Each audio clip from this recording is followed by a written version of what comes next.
자금관리 3주차 강의 시작하겠습니다. 지난주에는 그 적정 유동성 계산하는 거를 주로 수업을 했었습니다. 재고자산 보유기간, 매출채권 회수기간, 빼기, 매입채무 지급기간 해서 현금 회수기간을 구하고, 그리고 이 현금 회수기간 동안이 매출액이 이제 적정 유동성이라고 보고 이 정도 유동성을 유지해야 된다라는 것으로 계산을 했었죠.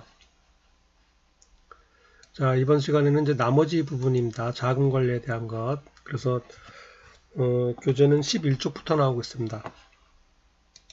교재로 보시면은 이제 11쪽 자금 관리, 자금 조달부터 그다음에 16쪽 자금의 운용까지, 이게 이제 주로 이제 자금의 적정 자금 계산하는 건데, 일단 이 시간에는 요거를 설명을 드리도록 하겠습니다. 자금의 조달과 운용이에요.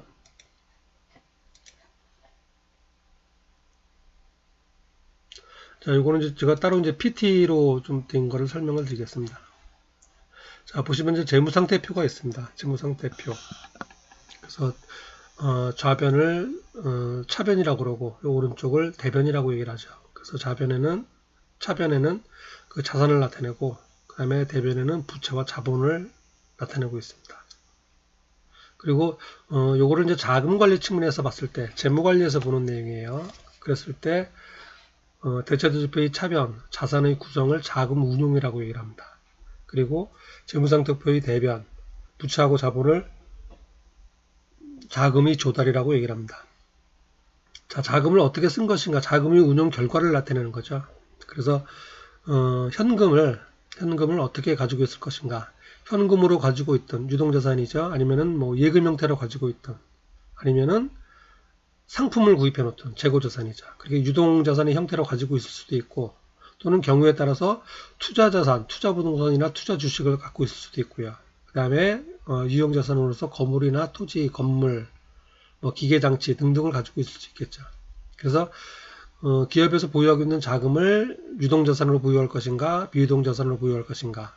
그 다음에 뭐 유동자산 중에서도 현금, 예금, 뭐 상품, 비유동자산도 투자자산, 그 다음에 각종 유형자산들. 그 결과가 나타나는 게 재무상태표의 차변이죠. 그래서 요거를 보고 자금이 운용 결과다, 자금이 운용이다, 그렇게 얘기를 하는 겁니다. 자, 그 다음에 대변의 측면이에요. 대변은 부채하고 자본을 나타냈습니다. 근데 요거는 이제 그 재무관리 측면에서 봤을 때는 자금을 조달하는 것이라고 얘기를 합니다. 여기서 부채는 타인한테 갚아야 될 빚을 얘기하죠. 그래서 타인으로부터 자금을 조달해 온 것, 외부로부터 돈을 빌려온 게 되는 거죠. 그게 부채로 이제 표시가 되고요. 그 다음에 자본금, 그래서 요거는 내가 최초에 기업의 소유주, 주식회사인 경우 주주들이 되겠고요. 최초로 투자한 금액을 나타내죠. 기업의 소유주들이, 주주들이 최초로 투자한 금액, 자본이라고 얘기를 합니다. 그래서 돈을 외부로부터 빌려왔던가, 아니면은 내 돈으로 했던가. 그래서 자금 조달이 되는 겁니다. 외부로부터 빌려온 돈, 내 돈, 이걸 가지고 수익을 얻기 위해서 이러한 자산을 가지고 있는 거죠. 그리고 그 자산들을 가지고 영업활동을 수행하는 거죠. 그래서 자금의 운용, 자금의 조달을 나타냅니다. 자, 그럴 때 이제 자금의 조달 측면에서 봤을 때, 이 부채 부분은 타인 자본이라고 얘기합니다. 타인 자본. 다른 사람으로부터 빌려온 자본이란 얘기예요. 우리가 이제 흔히 얘기하는 자본금하고는 또 약간 틀린 개념입니다. 이거는 이제 경제학적 의미로서의 자본이에요. 반대로 이제 회계학에서 얘기하는 자본금, 요거는 이제 요즘 재무관리나 자금관리나 이런 측면에서는 요거는 자기자본이라고 얘기합니다. 자기자본. 내 돈이다, 그런 뜻이에요. 내 돈. 그래서 요거를 약간 구별하시기 바랍니다. 회계학으로 얘기할 때는 부채, 자본, 그렇게 얘기를 하고요. 그 다음에 이제 재무관리 측면에서, 경영 측면에서, 또는 경제학적인 측면에서는 그냥 전체가 다 총 자본이에요. 총 자본 이만큼. 그걸 이렇게 운영하고 있는 거고. 총 자본인데, 그거를 다른 표현으로, 부채는 타인 자본, 그 다음에 자본은 자기 자본, 그렇게 얘기를 하는 겁니다. 다른 사람으로부터 빌려온 자본, 내가 출자한 자본, 그런 뜻이에요. 자, 그런데 이제 타인 자본이 좋은가, 또는 자기 자본이 좋은가, 이거는 이제, 학자들마다 의견이 많습니다. 어쨌든 이제 기업에 따라서 적절하게 타인 자본, 자기 자본 구성을 해서 가져가는 게 좋다, 이렇게 얘기를 합니다. 그거는 이제 자본 비용 이론 뭐 그렇게도 얘기를 해요. 자, 어쨌든 타인 자본인 경우는 외부로부터 빌려온 돈이죠. 외부로부터 뭐 담보를 제공하고 은행으로부터 빌리든가 개인한테 빌리든가 뭐 그렇습니다. 아니면은 뭐 상품이나 다른 물건을 팔고 다른 물건을 매입하고 대금을 아직 지급 안 했을 경우에 그것도 부채가 되는 경우죠. 전부 다 어쨌든 타인 자본에 해당되는데 타인 자본은 특징이 뭐냐면은 때가 되면은 약속된 날짜에 원금을 갚아야 돼요. 원금을 갚아야 되고 특히 차입금인 경우에는 이자를 지급해야 됩니다. 약속된 이자. 약속된 이자를 주고 원금을 갚아야 되고 그리고 이자나 원금을 지급하지 않으면은 회사가 부도가 나는 경우죠. 그게 이제 타인 자본의 특징이고요. 자기 자본은 주식으로 가지고 있는 경우에요. 내 몫입니다. 그럴 경우에는 대가를 실질적으로 지급하는 건 없어요. 그 대신 기업 전체가 커지게 되면은 이 기업 전체가 내 소유니까 그만큼 내 몫이 늘어나는 거겠죠. 그리고 자본 사용의 대가로 이익이 났을 경우, 여력이 있을 경우에는 배당금을 지급하기도 합니다. 배당금 지급. 근데 이거는 이제 의무적인 사항은 아니에요. 근데 이익이 났을 경우에는 대개 배당금을 지급을 하고 이익이 나지 않았을 경우에는 당연히 배당금 지급을 안 하게 되죠. 그래서 큰 특징으로는 어쨌든 타인 자본은 이자를 지급한다. 그 다음에 자기 자본은 이익이 났을 경우 배당금을 지급해야 된다. 의무사항은 아니다. 그렇게 구별을 하시면 되겠습니다. 그리고 이제 타인 자본이 더 좋다, 자기 자본이 더 좋다라고 하는 거는 이제 그 기업 상태에 따라서 틀리고요. 예를 들어서 이제 타인 자본 같은 경우는 외부로부터 빌려오니까 이자를 지급을 하죠. 그래서 5%의 이자를 주기라고 빌려왔어요. 그래서 10억을 빌려오면은 10억이 5%면은 1억 그래서 5천만 원이 되겠죠. 근데 예를 들어서 내가 10억을 빌려와서 내가 영업을 해서 그 5천만 원 이상의 이익을 낼 수 있다면은 그러면은 외부로부터 빌려오는 게 더 낫겠죠. 더 높은 수익을 기대하는 거니까요. 그런데 그렇지 않을 경우에는 당연히 빌려오면 안 되겠고요. 이자 지급하는 거 이상으로 벌어야 되니까 벌 수가 없으면 빌려오면 안 되는 거겠죠. 그리고 또 저런 건 있겠죠. 외부로부터 자금을 빌려오더라도 자금을 빌려오면 뭐가 되냐면 부채가 늘어나게 되는 거죠.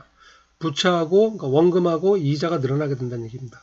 그리고 원금하고 이자 갚을 금액이 늘어날수록 그 기업의 부도 가능성, 위험성이 높아지는 거죠. 위험성이 높아지면은 부채가 늘어날수록 위험성이 높아지면은 그러면은 그 주식시장에서 주가가 하락이 되겠죠. 기업이 다른 기업에 비해서 상대적으로 위험하니까. 그래서 부채를 조달할 수 있더라도 부채를 통해서 더 많은 수익을 창출할 수 있더라도 부채를 늘리는 게 무작정 좋은 것만 아닙니다. 그렇다고 또 부채 하나도 없이 자기 자본만으로 영업을 한다면은 그러면 이제 부도의 위험은 없는 거죠. 뭐 이자나 뭐 원금 갚아야 되는 게 없으니까. 그 대신 자본 조달에 한계가 있겠죠. 외부로부터 빌려오는 게 전혀 없다면은 자기 자본만으로 한다 그러면은 자본에 한계가 있을 겁니다. 그래서 대부분의 기업은 자기 자본에 외부로부터 빌려온 타인 자본을 가지고 기업을 운영하고 있는 겁니다. 그런데 이제 업종별로, 기업별로 이 부채의 비중은 차이가 좀 발생하게 되는 거고요. 그리고 이제 어느 기업이 부채가 많은 기업이 더 좋다, 적은 기업이 더 좋다라는 거는 기업에 따라서 다 틀릴 것으로 봐야 되고요. 자, 이런 부분이 자금의 조달 또 운영에 관련 기본적인 개념이 되겠습니다. 자, 그래서 교재에 보시면요, 자금 조달, 자금 운영은 여기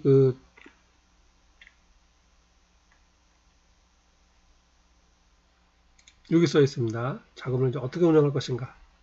이제 재무상태표 차변에 대한 얘기예요. 그래서 여유 자금을 운영하기 위해서는 뭐 여기 파악해야 된다, 뭐 그런 얘기도 있습니다.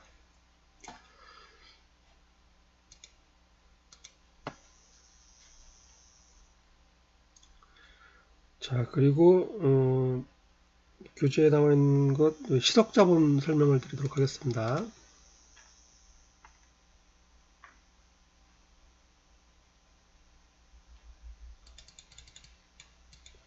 자, 여기 보시면 희석자본이라는 얘기가 나와요. 희석자본. 자본은 자본인데 희석된 뭔가 물탄 좀 그런 의미가 있죠. 희석됐다, 옅어졌다 그런 의미가 되죠. 그래서 보시면은 회사채 가운데는 부채의 본래 성격을 가진 보통 회사채와 잠재적으로 자기 자본의 성격도 동시에 가지고 있는 전환사채나 신주인수권부사채가 있다라고 전환사채, 신주인수권부사채를 설명해 놓고 있습니다. 이것도 이제 그 신문지상에도 간혹 나옵니다. 요즘 그 뭐 삼성 그 뭐 경영권 승계 관련돼 갖고 뭐 기업 평가를 낮게 했다 뭐 그런 얘기 있었고요. 예전에 한 10여 년 전 얘기지만은 그 역시 이제 경영권 넘겨주기 위해서 삼성에서 이제 뭐 전환사채를 발행을 해갖고 낮은 가격에 뭐 인수하게 했다. 뭐 그래서 이제 논란이 되고 이제 재판을 가고 뭐 그런 적이 있었습니다. 그래서 간혹 이제 신문지상에도 많이 나오는 용어 중에 하나가 전환사채, 신주인수권부사채예요. 그래서 요거에 대한 말씀을 잠깐 드리도록 하겠습니다. 역시 개념을 이해하시는 게 중요합니다. 개념. 자, 사채 얘기가 나오는데 사채 말부터 좀 설명을 드릴게요. 사채. 그리 이제 원래 이름이 회사채입니다. 회사에서 발행한 채권이란 뜻이에요. 회사에서 발행한 채권. 그래서 이 회사채를 가지고 있으면은 회사채는 원금 얼마, 그 다음에 이자율 몇 프로, 그 다음에 이자 지급 기간 언제, 만기 언제 그렇게 정해져 있는 채권이에요. 그래서 우리 회사채를 가지고 있으면은 언제 이자 얼마 드리고 만기에 원금 얼마 돌려드리겠습니다 라고 약속한 증서를 회사채라고 얘기를 합니다. 줄여서 사채라고도 얘기해요. 사채. 흔히 번드라고 얘기합니다. 번드. 코퍼레이트 번드. 그래서 회사채 하는 거고, 그 다음에 일상에서 흔히 사채업자, 사채 뭐 그런 얘기를 쓰죠. 이거는 이제 개인 사채예요. 그래서 개인이 발행한 채권, 개인 간에 이루어지는 채권 재물을 사채라고 얘기를 합니다. 뭐 증서가 뭐 차용증이죠. 있는 경우도 있고 없는 경우도 있고 그런데 용어상으로 헷갈릴 수가 있습니다. 사채 같은 이제 한국말로 사채라 그러니까요. 그런데 앞에 거는 회사 사자, 모일 사자를 써갖고 회사채가 되는 거고 뒤에 거는 개인 사자를 그래서 개인 간의 거래입니다. 지금 이 자금 관리에서 얘기하는 사채는 전부 다 회사채를 얘기해요. 회사채를 얘기하니까 요거는 오해 없으시기 바랍니다. 그리고 이제 회사채는 어디로 들어가냐면은 발행한 회사 입장에는 비유동부채에 들어가겠죠. 비유동부채. 우리 회사의 채권을 갖고 있는 사람한테는 이자와 원금을 지급하겠습니다라고 발행을 했으니까 회사 입장에서는 갚아야 될 의무가 있는 거죠. 그래서 비유동부채에 사채에 그래서 들어갑니다. 계정 과목을 사채 그렇게 들어가고 만기일이 1년 내로 돌아오면 유동부채로 분류가 됩니다. 유동부채. 자, 이제 전환사채하고 신주인수권부 사채를 설명을 드리겠습니다. 전환사채. 전환할 수 있는 사채. 그래서 10이라고 그러고 컨버터블 번드 그렇게 얘기를 합니다. 무엇으로 전환하냐면은 처음에는 사채로 발행이 됐는데 이 사채 가진 사람이 일정 기간이 지난 다음에 나는 이 사채를 주식으로 바꾸겠습니다라고 주장을 하면은 권리를 주장을 하면은 주식으로 바꿔주는 그런 사채를 얘기합니다. 그래서 정의를 내리면은 주식으로 전환할 수 있는 권리가 부여된 회사채에 그렇게 얘기를 할 수가 있습니다. 즉 사채를 가지고 있다가 나중에 이제 원금하고 이자를 받아도 되고요. 아니면은 때가 되면은 이제 언제 기간이 있겠죠. 그래서 그때부터는 내가 요 사채를 주식으로 바꿔 주십시오라고 얘기할 수 바꿀 수 있는 권리가 있다는 얘기예요. 그럴 때 뭐 이제 사채하고 주식을 1대1로 바꾸는 게 아니고 사채 한 권당 뭐 주식 몇 주 그런 식으로 해서 적당한 가격으로 이렇게 바꿀 수 있는 권리를 주는 거예요. 그거를 전환사채다라고 얘기를 합니다. 그래서 옵션을 행사하게 되면은 내가 주식을 바꾸겠다 그렇게 되면은 사채가 없어지고 주식이 늘어나게 되는 거예요. 그럴 경우 회사 입장에서는 부채가 없어지고 주식을 발행해 주는 거니까 자본이 늘어나는 게 되겠죠. 그리고 이 사채를 갖고 있는 사람은 이자 원금을 받고 있었는데 이자 원금 받는 건 없어지고 이제 저게 되는 거죠. 주식을 갖고 있게 되는 거죠. 그리고 주식은 언제든지 내가 다시 팔면 되는 거고요. 그래서 처음에 약속된 주가보다도 주식 가격이 더 올랐을 경우라면은 그럴 경우는 주식으로 바꾸는 게 나을 테고요. 처음에 약속된 것보다 예상했던 것보다 주가가 낮은 가격에 형성되어 있으면 그때는 바꿀 필요가 없는 거죠. 그냥 사채로 가지고 있으면 되는 거죠. 이거를 전환사채라고 얘기를 합니다. 따라서 전환사채는 일반 회사채하고 비교해 봤을 때 가격이 어떻겠습니까? 전환사채는 일반 회사채보다 가격이 더 비쌉니다. 그래서 똑같은 조건이라면은 예를 들어서 회사채가 100만 원이고 이자율이 5%예요. 그리고 뭐 만기가 3년이다. 그러면 이 사채를 가지고 있는 사람한테는 이자 5%를 주고 그다음에 이제 만기에 100만 원을 준다는 얘기 아니에요. 이자 5%는 5만 원을 주고 5만 원, 5만 원, 5만 원 이자를 주고 만기일 되면 100만 원을 준다는 얘기입니다. 그리고 그런 사채를 회사에서 팔아요. 일반 투자자를 모집하는 겁니다. 일반 채권자 모집을 하는 거죠. 그래서 그거를 100만 원에 팔기도 하고 뭐 은행 이자율하고 비교해서 90만 원에 팔기도 하고 그런 겁니다. 사채 100만 원인데 이자율 5%. 그걸 90만 원에 판다라고 하는 얘기는 내가 90만 원을 주고 구입을 하면은 이자를 5만 원씩 받고 만기가 됐을 때 원금 100만 원을 받는다는 얘기예요. 상당히 좋은 조건이죠. 그런데 그런 회사채를 예를 들어서 110만 원에 회사에서 발행한다 그러면 사는 사람 입장에서는 110만 원을 주고 그리고 이자를 매년 5만 원씩 받고 나중에 원금 100만 원을 돌려받는다는 얘기예요. 그래서 이제 회사채 가격은 시장 이자율하고 회사의 신용도에 따라서 가격이 결정이 됩니다. 자, 그런데 뭐 어쨌든 회사채하고 전환사채하고 비교해 봤을 때 전환사채는 가지고 있다가 내가 주식으로 바꿔도 되고 안 바꿔도 되고 하는 거죠. 따라서 투자자 입장에서는 유리하죠. 유리하기 때문에 일반 회사채보다는 똑같은 조건이라면은 뭐 100만 원에 이자율 5%, 이것도 100만 원에 이자율 5%. 그랬을 경우에는 같은 값이면 전환사채를 사겠죠. 나중에 주식으로 바꿔도 되는 거니까. 따라서 회사 입장에서는 전환사채를 발행을 할 때는 일반 회사채보다 조금 더 높은 가격에 발행을 합니다. 높은 가격에 발행한다는 얘기는 그만큼 내가 이자를 좀 덜 준다는 얘기겠죠. 그래서 회사 입장에서는 보다 낮은 이자로 전환사채를 발행할 수 있는 겁니다. 예를 들어서 회사채에는 이자율을 5% 주기로 했으면 전환사채에는 4%만 주기로 하고도 발행할 수가 있다는 얘기예요. 따라서 기업 입장에서는 전환사채를 발행하기가 좋겠죠. 자금 조달하기에 좋다는 의미입니다. 그리고 그 채권자 입장에서도 투자하는 사람 입장에서도 일반 회사채를 사도 되지만은 그거보다는 좀 비슷한 가격이나 또는 뭐 좀 경제가 화랑이거나 기업이 괜찮은 기업이라면은 전환사채를 구입하는 게 훨씬 나을 수도 있겠죠. 그래서 발행되는 게 전환사채가 되겠습니다.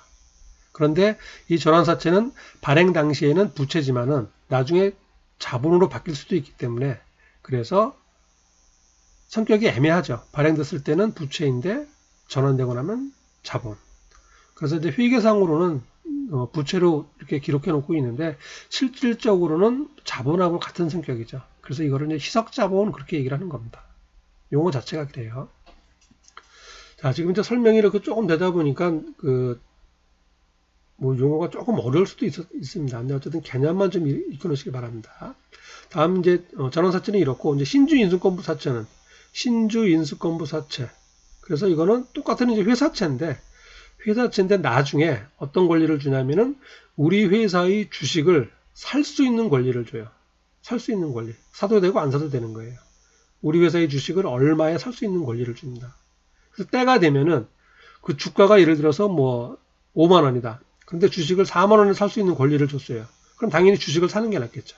4만 원에 사서 5만 원에 파는 거니까. 그런데 예를 들어서 4만 원에 살 수 있는 권리가 있는데 주식 가격이 3만 원이에요. 그러면 살 필요가 없겠죠. 사도 손해보는 거니까. 그럴 경우에는 안 사게 되는 겁니다. 이렇게 주식을 구입할 수 있는 권리가 부여된 회사채. 이걸 뭐라고 그러냐면 신주인수권부사채다 그렇게 해요. 신주인수권부사채. 역시 전환사채와 마찬가지로 이런 권리가 있기 때문에 일반 회사채보다는 보다 높은 가격, 낮은 이자율로 발행을 할 수 있다는 얘기입니다. 그리고 요거는 처음에 이제 사채로, 부채로 기록이 되겠죠. 그리고 나중에 이제 이 주식 옵션을 행사하더라도 사채는 남아 있는 거죠. 원래 사채는. 그래서 이자 원금은 원래 받는 거고 주식은 내가 사도 되고 안 사도 되고 하는 거고요. 요거를 신주인수권부 사채 그렇게 얘기를 합니다. 그래서 앞에 요 전환사채하고는 개념이 약간 틀려요. 그래서 요거를 지금 교재에는 이제 말로 써 있고 그런데 제가 이렇게 조금 좀 이해하기 쉬우라고 이렇게 저 PP로 만들어서 지금 설명을 드린 겁니다. 개념만 정확하게 이해를 하세요. 전환사채는 나중에 주식으로 전환할 수 있는 권리가 있는 사채. 주식으로 바꿔도 되고 안 바꿔도 되고 하는 겁니다. 그리고 신주인수권부사채는 사채는 사채인데 나중에 일정한 가격으로 주식을 살 수 있는 권리만 있는 거예요. 그래서 그 주식을 사도 되고 안 사도 되고 그런 겁니다. 요거는 사채가 주식으로 바뀌는 경우고 요거는 사채는 그대로 있고 플러스로 주식을 살 수도 있는 거고 그런 차이점이 있습니다. 자, 규제를 잠깐 보겠습니다. 회사채 가운데 부채 본래 성격을 가진 보통 회사채와 잠재적으로 자기 자본의 성격도 동시에 가지고 있는 전환사채나 신주인수권부사채가 있다. 전환사채, 장래 회사채 상환 대신에 일정한 수의 회사채를 발행한 기업의 주식을 수취할 수 있는 권리를 부여받은 회사채. 그러니까 주식하고 바꿀 수 있다는 얘기예요. 뭐 1대1로 바꾸는 게 아니고 일정한 수입니다. 그 금액에 맞춰가지고 미리 정해져 있습니다. 신주인수권부사채는 회사가 장래에 발행할 주식을 일정한 가격으로 구입할 수 있는 권리. 신주인수권, 새로운 주식을 먼저 살 수 있는 그런 얘기예요. 신주인수권을 부여한 회사채다. 회사채는 전환권이나 인수권을 투자자에게 부여하는 대신에 뭐 전환사채는 신주인수권사채예요. 전환권이나 인수권을 투자자에게 부여하는 대신에 회사채 부분의 금리가 보통 회사채보다는 낮다. 당연히 낮겠죠. 이런 권리가 있으니까. 자, 그렇게 이제 설명이 되어 있습니다. 자, 그 다음에 이제 교재 12쪽에 나와 있는 얘기입니다. 자본의 조달 방법과 성격이에요. 자, 우리가 이제 앞서서 이렇게 부채하고 자본 봤었죠? 이걸 타인 자본이라고 그러고, 이거를 자기 자본이라고 합니다. 타인 자본 중에서도 1년 내에 상환해야 되는 거는 유동 부채, 1년 이상 가지고 있는 거는 비유동 부채, 그렇게 얘기합니다. 자, 이거를 염두에 두면서 교재 나와 있는 거 잠깐 볼게요. 자, 타인 자본, 자기 자본. 자, 그 중에서 이제 매입 채무 같은 것도 부채죠. 상품 원재료 외상으로 사온 것. 근데 요거는 이제 자금 조달했다고 볼 수는 없는 거죠. 그 영업 활동에서 발생하는 거고요. 자, 그다음에 이제 간접금융이라고 했습니다. 간접금융. 이거는 나하고 그러니까 회사하고 채권자하고 직접 관여되는 것이 아니고 중간에 은행이 끼는 경우입니다. 즉 내가 은행을 통해서 돈을 빌려왔을 경우에 간접금융이라고 얘기를 해요. 간접금융. 은행을 통해서 빌려왔을 때. 은행도 은행에 있는 돈이 자기 돈이 아니죠. 그 예금자들이 맡긴 돈이죠. 그래서 이제 그거를 회사하고 채무자하고 중간에 은행이 있기 때문에 은행을 통해서 차입했다 그래서 간접금융이라고 얘기를 합니다. 차입금입니다. 차입금. 그래서 1년 내에 갚아야 되는 거는 단기 차입금. 상환기간이 1년 이상인 거는 장기 차입금 그렇게 얘기를 합니다. 그래서 여기 있는 매입 채무하고 단기 차입금은 합쳐서 단기성. 1년 내에 갚아야 되니까 그렇게 되는 거고요. 그 다음에 장기 차입금하고 나머지 이 부분은 장기성입니다. 상환이 1년 이후인 경우에요. 자, 그렇게 되고, 자, 그 다음에 이제, 회사가 채권을 발행한 경우입니다. 채권. 회사채를 발행한 경우죠. 회사채를 발행한 경우. 요거는 이제 부채에 들어가죠. 타인 자본이죠. 회사채를 발행한 거니까 갚아야 되니까. 그 다음에 회사가 주식을 발행한 경우입니다. 주식을 발행한 경우. 자본금이에요. 자본금. 요거는 직접금융이다. 그렇게 합니다. 직접금융. 나하고, 이 채권자나 투자자나 같이 직접 거래하는 거죠. 직거래하는 거죠. 중간에 은행이 끼는 게 아니고. 그래서 직접 금융이다라고 얘기를 합니다. 그리고 장기 차입금부터 주식, 잉여금까지는 장기성 자금입니다. 1년 내에 현금으로 바뀌는 게 아니고 회사에서 계속 보유하고 있는 경우죠. 그 다음에 이제 사내 유보 잉여금은 뭐냐면은 그 회사가 이제 영업 활동을 통해서 단기 순이익을 벌어들이죠. 단기 순이익을 벌어들였으면은 그 돈을 어디다 쓰냐면은 뭐 이렇게 이자 갚는 데도 쓰고요. 운영자금으로 쓰죠. 그리고 주주들한테는 배당금으로 일부 지급합니다. 배당금으로 지급하고 나머지 돈은 예를 들어서 단기 순이익이 10억 원 났다. 그럼 10억 원을 다 어떻게 쓰는 게 아니죠. 그 중에서 배당금으로 얼마 주고 나머지는 기업 내부에 남아있게 되죠. 남아있을 때 물론 이제 현금의 형태지만은 차변으로 봤을 때는 현금의 형태지만은 대변으로 봤을 때는 그게 자기 자본이 늘어나는 거예요. 그래서 여기 있는 주식 자본금 외에 그거를 뭐 이익잉여금 그렇게 얘기합니다. 이익잉여금 또는 이제 자본거래에서 생겼으면 뭐 자본잉여금 그렇게 얘기를 해요.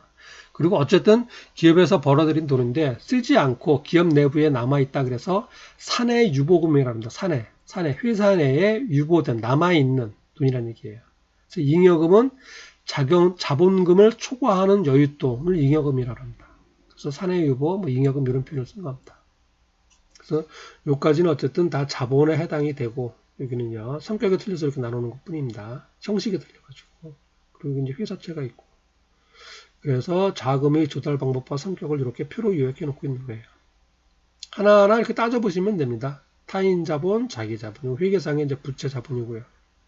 금융 방식은 이렇게 차입금은 은행을 통해서 빌려왔기 때문에 간접금융이 되는 거고, 그 다음에 회사채하고 자본금, 산입유보금 이거는 나하고 회사하고 채권자나 투자자들하고 직접 한 거니까 직접금융. 그 다음에 요 단기 차입금까지는 빨리 갚아야 되는 거야. 1년 내에 갚아야 되니까 단기성 자금. 장기 차입금부터는 1년 이후에 갚아도 되니까. 그리고 이제 회사채나 주식이나 이건 갚는 게 아니죠. 배당금만 주면 되는 거고. 근데 장기 차입금은 회사채는 이제 갚아야 되는 거고요. 요거는 어쨌든 장기성 자금 그렇게 얘기해요. 그 다음에 조금 전에 얘기한 대로 채무부터 회사채까지 요까지죠. 타인 자본 부채는 상환을 해야 되는 거고. 당연히 차입금이나 회사채에 대해서는 이자도 나가고. 그 다음에 자기 자본에 대해서는 상환이 필요 없고 단지 배당금을 줘야 되고 그런 차이점이 있는 겁니다. 자, 용어 설명이 이제 이거는 교재가 13쪽에 나와 있습니다. 설명인데 요거는 잠깐 쉬었다가 계속 이어서 진행을 하도록 하겠습니다.